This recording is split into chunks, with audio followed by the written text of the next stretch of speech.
Hi friends, welcome to my channel.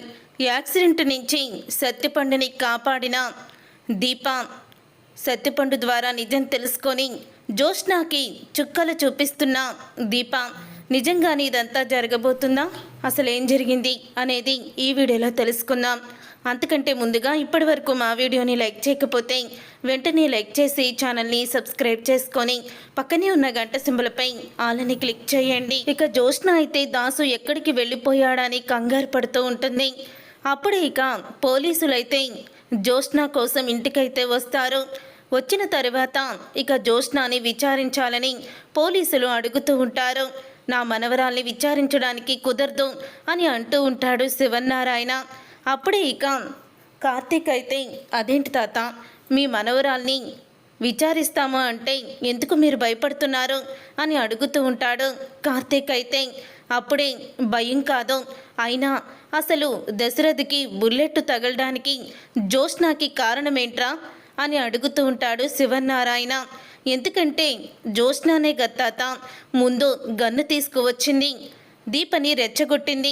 అప్పుడు దీప ఆ gun తీసుకొని జోష్నాకి గురిపెట్టింది. జోష్నా ఏమో అదే టయానికి వెనకాతల ఉన్న మావయ్యని అడ్డు పెట్టుకుంది. గన్ను పేలింది, మావయ్యకి బుల్లెట్ తగిలింది. కానీ కోర్టులో దీప టిగర్ నొక్కలేదు. దీప అసలు గన్నులో బుల్లెట్లే లేవు. మరి దీప గన్నులో బుల్లెట్ ఉందని జోష్న ఆ రోజు గొడవలో కూడా అంది. బుల్లెట్ ఉంది, అది గన్ను పేలుతుంది అని చెప్పి, మరి అసలు ఆ దీపకి ఇచ్చిన ఆ గన్నులో బుల్లెట్ ఉందని జోష్న ఎందుకు చెప్పింది? బుల్లెట్ లేనిది ఎందుకు ఉందని చెప్పింది? ఆ బుల్లెట్ ఏమైందని ప్రశ్నలు పోలీసు వాళ్ళు అడుగుతారు కదా అని అంటూ ఉంటే, అప్పుడే ఇంకా శివన్నారాయణ కార్తీక్ మాటలకి షాక్ అయిపోతూ ఉంటాడు. అప్పుడే ఇక జోష్న అయితే కిందకి వస్తుంది. చెప్పండి మేడం, ఆ రోజు మీరు గన్ను తీసుకొచ్చినప్పుడు ఆ గన్నులో బుల్లెట్ ఉందా అని అడుగుతూ ఉంటే, బుల్లెట్ ఉంది అని అంటూ ఉంటుంది జోష్న. మరి ఆ గన్నులో ఖాళీ గన్నని, దాంట్లో ఎటువంటి బుల్లెట్ లేదని మాకు ఇన్వెస్టిగేషన్లో తేలింది. మరి లేని బుల్లెట్ ఎలా వచ్చింది? దీప గన్నులో నుంచి వచ్చిన బుల్లెట్టే అని, అది దీపే షూట్ చేసిందని మీరు కేసు పెట్టారు. కానీ దీప గన్ను టిగ్గర్ కూడా నొక్కలేదు. ఆ బుల్లెట్ దశరథ్ గారి శరీరంలో ఉన్న బుల్లెట్, దీప గన్నులో ఉన్న బుల్లెట్లు ఏవి కూడా అసలు సరిగ్గా లేవు. మరి ఆ బుల్లెట్ ఏమైంది? మాకు క్లారిటీ ఇవ్వండి అని అంటూ ఉంటే, నన్ను అడుగుతారేంటి, మా డాడీని కావాలని దీపే షూట్ చేయబోయింది అని అంటూ చెప్తూ ఉంటుంది జోష్న. అయితే ఇక జోష్న అలా చెప్పంగానే, సరే మేడం, మేము నిందితుల కోసం వెతుకుతున్నాము, త్వరలోనే నిందితులు కూడా బయటపడతారు, మాకు కొన్ని సాక్ష్యాలు దొరికాయి, వాటిని బట్టి మేము నిందితుడిని మొత్తం కూడా చూస్తాము అని అంటూ ఉంటాడు ఇన్స్పెక్టర్. అయితే అప్పుడే ఇక జోష్నాలో భయం అయితే పట్టుకుంటుంది. ఆ సత్తిపండు గారిని సిటీ నుంచి దూరంగా వెళ్ళిపోమన్నాను, కానీ ఆ సిటీ నుంచి దూరంగా వాడు వెళ్ళిపోయాడో లేదో, ఒకవేళ పోలీసులకు కానీ దొరికితే నేనే షూట్ చేయించానని మొత్తం బండారం బయటపడిపోతుంది, లేదు అలా జరగడానికి వీల్లేదు అని అనుకుంటూ ఇక మరొక రౌడీకి సత్తిపండు ఫోటోని పంపించి, వీడు ఎక్కడున్నా సరే వీడిని చంపేయండి అని అంటూ ఉంటుంది జోష్న. అప్పుడే రౌడీ అయితే సత్తిపండు కోసం వెతుకుతూ ఉంటాడు. ఇంతలో ఇక సత్తిపండు కోసం అలా వెతుకుతూ ఉండగా సత్తిపండు జోష్న చెప్పినట్టే అనుకున్నట్టే అనుమానపడినట్టే సిటీలో ఉంటాడు తప్ప తను ఎక్కడికి కూడా వెళ్ళడం.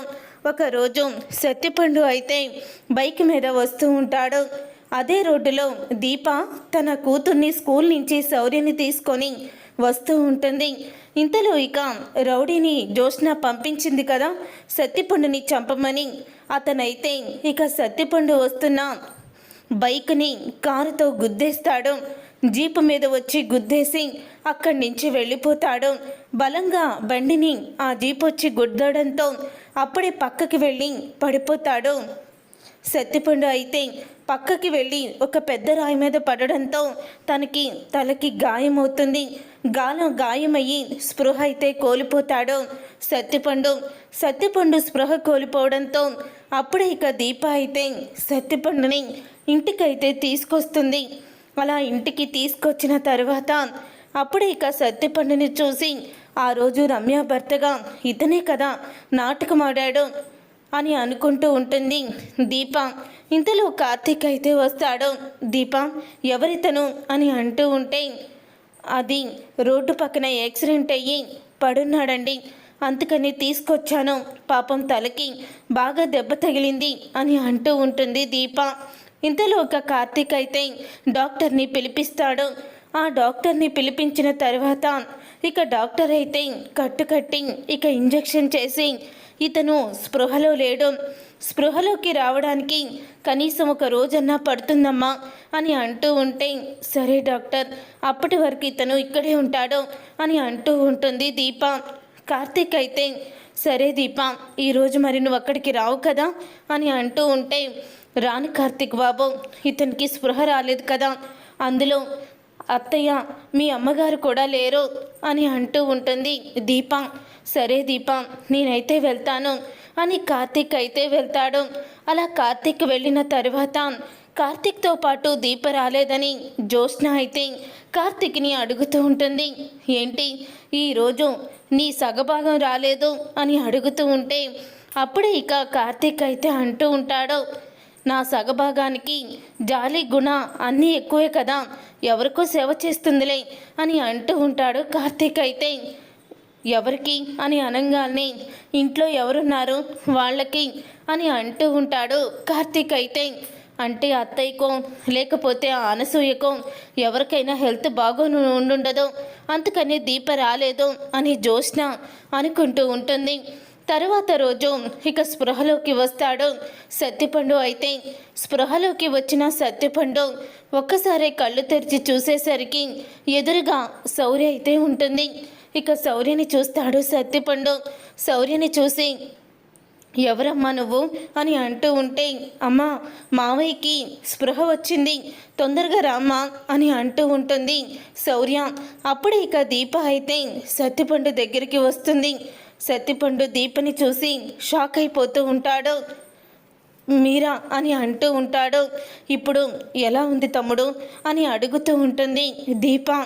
తమ్ముడు అని అంటూ సత్యపండు అయితే దీపకి చేసిన అన్యాయాన్ని గుర్తు చేసుకొని తమ్ముడు అని నోరారా పిలిచింది. నేను ఇంత మంచి మనిషికి అన్యాయం చెయ్యాలనుకున్నానా అని సత్యపండు అయితే బాధపడుతూ ఉంటాడు. అమ్మ శౌర్య, నువ్వు బయటికి వెళ్ళి ఆడుకో అని అంటూ ఉంటుంది దీప. అప్పుడే ఇక సత్యపండుని చూడ్డానికి ఇక డాక్టర్ అయితే వస్తాడు. డాక్టర్ వచ్చి ఇతనికి స్పృహ వచ్చింది, ఇక ఎటువంటి భయం లేదు, నిన్నటి నుంచి నీకు సేవలు చేస్తూనే ఉందయ్యా దీప. నిజంగా ఇంకొకళ్ళైతే ఎవరైనా అయితే నాకెందుకులా అని పక్కన రోడ్డు మీద వదిలేసి వెళ్ళిపోతారు, కానీ దీప మాత్రం గాయపడిన నిన్ను ఇంటికి తీసుకువచ్చింది, నీకు వైద్యం చేయించి నిన్నటి నుంచి నిన్ను కంటికి రెప్పలాగే చూసుకుంటుంది. నిజంగా దీప చాలా గొప్పది అని అంటూ ఉంటాడు డాక్టర్ అయితే. ఇక డాక్టర్ దీప గురించి చెప్పేసరికి అప్పుడే ఇక ఎంతో బాధపడుతూ ఉంటాడు సత్యపండు. ఇక డాక్టర్ అయితే వెళ్ళిపోతాడు. వెళ్ళిపోయిన తర్వాత ఈ జ్యూస్ తాగు తమ్ముడు అని అంటూ ఉంటుంది దీప. నన్ను క్షమించక్క అని దీప కాళ్ళ మీద పడతాడు. సత్యపండు అయితే ఆ రోజు డబ్బులకి కకృతిపడి నేను రమ్య భర్తగా నటించి నిన్ను అందరి ముందు అవమానపరిచాను అని అంటూ ఉంటాడు. అంతేకాదక్క, నువ్వు జైలుకి వెళ్ళడానికి కూడా కారణం నేనే అని అనగానే ఒక్కసారే దీప షాక్ అయిపోతూ ఉంటుంది. నువ్వు నేను జైలుకి వెళ్ళడానికి కారణం ఎలా అవ్వావో, నువ్వు కేవలం ఆ రోజు రమ్య భర్తగానే కదా నటించావు అని అంటూ ఉంటుంది దీప. అప్పుడే ఇక దీప అన్న మాటకి సత్యపండు అయితే అంటూ ఉంటాడు, లేదక్క, ఆ రోజు నన్ను డబ్బులు ఇచ్చి రమ్య భర్తగా నటించమంది జ్యోత్స్నాని. ఆ తర్వాత జ్యోత్స్న నాకు ఒకరోజు అర్జెంటుగా నువ్వు మా ఇంటికి రా అని ఫోన్ చేసింది.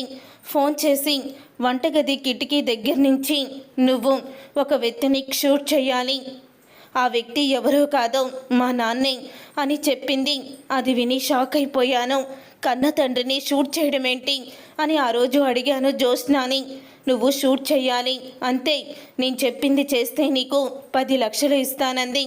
డబ్బులకి ఆశపడి నేను ఆ నేరం చేయడానికి ఒప్పుకున్నాను అని అంటూ ఉంటాడు సత్యపండు. అప్పుడు ఇక ఒక్కసారి షాక్ అయిపోతూ ఉంటుంది దీప. అంటే ఆ రోజు దశరథ్ గారిని షూట్ చేయించింది జ్యోత్స్నానా అని అంటూ షాక్ అయిపోతూ ఉంటుంది. అవునక్క, ఆ రోజు సరిగ్గా గుండెల్లో దిగాలి బుల్లెట్, స్పాట్లోనే చచ్చిపోవాలి, బుల్లెట్ అటు ఇటు కానివ్వద్దు అని నాకు చెప్పింది. ఆ రోజు నువ్వు వచ్చి జ్యోత్స్నాని గన్ను తీసుకొని బెదిరిస్తున్నావు. ఇంతలో వాళ్ళ నాన్నని అడ్డం పెట్టుకుంటానని, అడ్డం పెట్టుకున్నప్పుడు దశరథని షూట్ చేయమని చెప్పింది. అప్పుడే నేను వాళ్ళ నాన్నని జ్యోత్స్న అడ్డు పెట్టుకున్నప్పుడు ఆయన్ని షూట్ చేయబోతూ ఉంటే జ్యోత్స్న అటు ఇటు కదిపేసింది ఆయన్ని. అప్పుడే సరిగ్గా గుండెల్లోకి దిగాల్సిన బుల్లెట్ 2 ఇంచులు పైకి దిగేసరికి ఆయన ప్రాణాపాయం నుంచి బయటపడ్డాడు అని అంటూ సత్యపండు అయితే నిజం చెప్తాడు. అది విని ఒక్కసారి ఇక షాక్ అయిపోతూ ఉంటుంది. దీప అయితే మా నాన్నని చంపాలని చూసిందా? అటు కన్న తండ్రిని, ఇటు పెంచిన తండ్రి అనే మమకారం లేకుండానే ఇద్దరిని కూడా చంపాలని చూసింది జ్యోత్స్న అని అనుకుంటూ ఉంటుంది దీప. కానీ నువ్వు మాత్రం నా వల్ల ఇంత జరిగినా ఎంతో మంచి మనసుతో నువ్వు నన్ను కాపాడావు.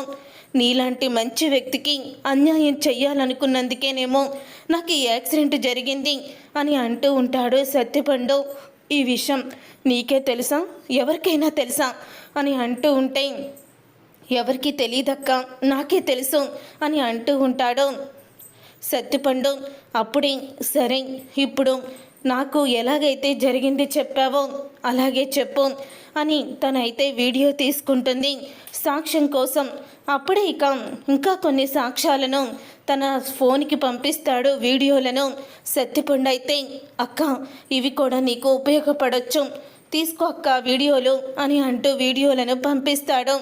అప్పుడే దీప అయితే మనసులో అనుకుంటూ ఉంటుంది, ఆ దేవుడు ఈ రూపంలో ఈ జ్యోత్స్నాని ఆడుకోమని నాకు ఒక అవకాశం ఇచ్చాడు. నా కన్న తండ్రిని చంపాలని చూసిన ఈ దుర్మార్గురాల్ని వదిలిపెట్టకూడదు, దీన్ని చంపేస్తాను అని ఆవేశంతో ఊగిపోతుంది దీప. ఇక ఆవేశంతో ఊగిపోతున్న దీప ఒక్క క్షణం కార్తీక్ మాటలను గుర్తు చేసుకుంటూ ఉంటుంది. ఆవేశంతో ఏ పనులు కూడా సాధించలేం దీప. నీ ఆవేశాన్ని జ్యోత్స్న అవకాశంగా తీసుకుంటుంది. నువ్వు ఆవేశపడిన ప్రతిసారి మీ వాళ్ళకి నువ్వు దూరం అయ్యావు, నిన్ను దూరం అయ్యేలా చేస్తుంది. కాబట్టి ఇప్పుడు ఆలోచనలతో చెయ్యాలి, కానీ ఆవేశంతో ఎటువంటి నిర్ణయాలు తీసుకోకూడదు. నేను చెప్పినట్టు చెయ్యి అని కార్తీక్ అన్న మాటలన్నీ కూడా గుర్తు చేసుకొని, కార్తీక్ బాబు చెప్పింది నిజమే, ఏది కూడా ఆవేశంతో చెయ్యకూడదు, ఆలోచనతోనే చెయ్యాలి, ఆలోచనలతో చేసి తనకి దిమ్మ తిరిగే షాక్ ఇవ్వాలి అని అనుకుంటూ ఉంటుంది జ్యోత్స్నాకి షాక్ ఇవ్వాలని దీప అయితే. అప్పుడు ఇక సత్యపండుతో, చూడు సత్యపండు, నువ్వు ఈ ఊళ్ళో ఉండొద్దు, ఎందుకంటే జ్యోత్స్న ఎలాగైనా సరే నిన్ను చంపాలని చూస్తుంది. నీకు బహుశా తనే యాక్సిడెంట్ కూడా చేయించుంటుంది. కాబట్టి కొన్ని రోజులు దూరంగా వెళ్ళిపో, ఆ జ్యోత్స్నకి చుక్కలు ఎలా చూపించాలో నాకు బాగా తెలుసు అని అంటూ ఉంటుంది దీప. సరే అక్క అని అక్కడి నుంచి సత్యపండు అయితే వెళ్ళిపోతాడు. అలా సత్యపండు వెళ్ళిపోయిన తర్వాత అప్పుడే ఇక దీప అయితే జ్యోత్స్న దగ్గరికి వస్తుంది. ఇక జ్యోత్స్న దగ్గరికి వచ్చి అంటూ ఉంటుంది దీప, దశరథ్ గారిని ఎవరైతే షూట్ చేయాలనుకున్నారో వాళ్ళు దొరికేశారు జ్యోత్స్న అని అంటూ ఉంటుంది దీప.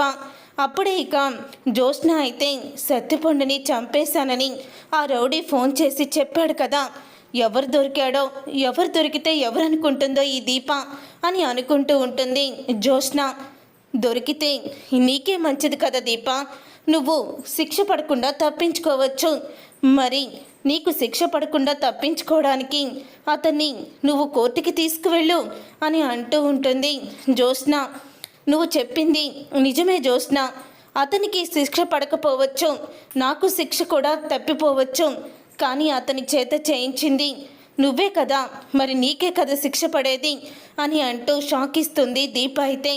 ఆ మాట విని ఒక్కసారే షాక్ అయిపోతూ, ఏం మాట్లాడుతున్నావో, నా తండ్రిని నేనెందుకు చంపించాలని చూస్తాను, నీకేమన్నా మతిపోయిందా అని అడుగుతూ ఉంటుంది జ్యోత్స్న. అప్పుడే ఇక దీప అయితే, నాకు మతిపోలేదు జ్యోత్స్న, ఇప్పుడు ఈ వీడియో చూస్తే నీకే మతిపోతుంది, ఒక్కసారి వీడియో చూడు అని వీడియో అయితే చూపిస్తుంది. అప్పుడే సత్తిపండు అయితే, జ్యోత్స్న తన తండ్రిని చంపమని నాకు డబ్బులు ఇచ్చింది అంటూ జ్యోత్స్న చేసిన ప్రతి కుట్రని కూడా బయట పెడతాడు సత్తిపండు. అప్పుడే ఇక అది విని ఒక్కసారే జ్యోత్స్న అయితే షాక్ అయిపోతూ ఉంటుంది. ఇక జ్యోత్స్న షాక్ అయిపోతూ, ఏంటి వీడియో చూపించినంత మాత్రాన నేనే వాడి చేత చంపించానని నువ్వెలా రుజువు చేయగలవు? అసలు సాక్ష్యమేముంది? వాడు ఇదివరకు నీ మనిషిలాగా అక్కడికి వచ్చాడు, నీకు గుర్తుందా? వాడు రమ్య భర్తగా వచ్చాడు, దొంగ సాక్ష్యాలు అవి చెప్పడానికి డబ్బులు తీసుకునేవాడని ఆ రోజే చెప్పాడు కదా, మరి వీడు చెప్పింది ఇంట్లో వాళ్ళు నమ్ముతారనుకుంటున్నావా?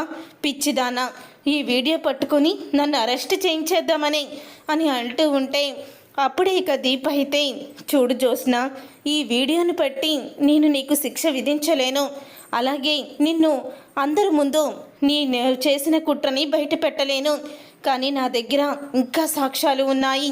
సత్తిపండు చాలా తెలివైనవాడు. సత్తిపండుకి నువ్వు డబ్బులు ఇచ్చేటప్పుడు అన్నిటినీ కూడా వీడియో తీసుకున్నాడు. అన్నిటినీ వీడియో తీసుకొని తన దగ్గర ఆ వీడియోలని దాచుకున్నాడు. నువ్వు అతనికి పేమెంటు నీ అకౌంట్లో నుంచి సెండ్ చేసింది, మొత్తం బ్యాంక్ డీటెయిల్స్, నువ్వు తనతో తన తండ్రిని ఎందుకు మిస్ చేశావు అని తనని నిలదీసినప్పుడు వీడియో మొత్తం కూడా నా దగ్గర ఉన్నాయి, ఒక వీడియోని చూపించమంటావా అని వీడియోని చూపిస్తుంది. అప్పుడే ఇక వీడియోని చూసి ఒక్కసారే షాక్ అయిపోతూ ఉంటుంది జ్యోత్స్న. ఇక షాక్ అయిపోతూ, దీప ఆ వీడియోలు ఇలా ఇవ్వు అని అంటూ ఉంటే, ఏంటి వీడియోలు ఇవ్వాలా? వీడియోలు ఇస్తే డిలీట్ చేసేసి తప్పించుకుందామని? దుర్మార్గురాలా, కన్న తండ్రిని చంపడానికి నీకు మనసెలా ఒప్పింది? నువ్వింత నీచురాలువని నేను అనుకోలేదు అని అంటూ ఉంటుంది దీప. అప్పుడే జ్యోత్స్న వణికిపోతూ ఉంటుంది. ఇప్పుడు నువ్వు ఇవన్నీ కూడా బయట పెట్టకూడదంటే నేనేం చేయాలి చెప్పు? నేనేం చేస్తే ఇవన్నీ కూడా నువ్వు బయట పెట్టకుండా ఉంటావు? చెప్పు దీప అని అడుగుతూ ఉంటే, అప్పుడే ఇక జ్యోత్స్న అయితే అడుగుతూ ఉంటే దీప చెప్తూ ఉంటుంది, కార్తీక్ బాబు సంతకం పెట్టిన ఆ అగ్రిమెంట్స్ ఎక్కడున్నాయి అని అడుగుతూ ఉంటుంది దీప. నా దగ్గరే ఉన్నాయి, ఒక్కసారి అగ్రిమెంట్స్ తీయి అని అంటూ ఉంటుంది దీప. అప్పుడే ఇక జ్యోత్స్న అయితే ఆ అగ్రిమెంట్స్ని అయితే తీసుకుంటుంది. అగ్రిమెంట్ని తీసుకొని దీప అయితే వాటిని చింపేస్తుంది. అప్పుడే ఇక జ్యోత్స్న అయితే ఏమీ చెయ్యలేక దీప దగ్గర ఉన్న సాక్ష్యాలు దీప ఎక్కడ బయట పెట్టేస్తుందో అని భయంతో ఇక అగ్రిమెంట్ని చింపుతున్నా కూడా తనేమీ మాట్లాడలేకపోతుంది. తనేమీ మాట్లాడలేక మౌనంగా ఉండిపోతుంది. ఈ రోజు నుంచి నా భర్త నీ దగ్గర పని చేయాల్సిన అవసరం లేదు కదా అని అంటూ ఉంటుంది దీప. అవును, నా దగ్గర పని చేయాల్సిన అవసరం లేదు అని అంటూ ఉంటుంది జ్యోత్స్న.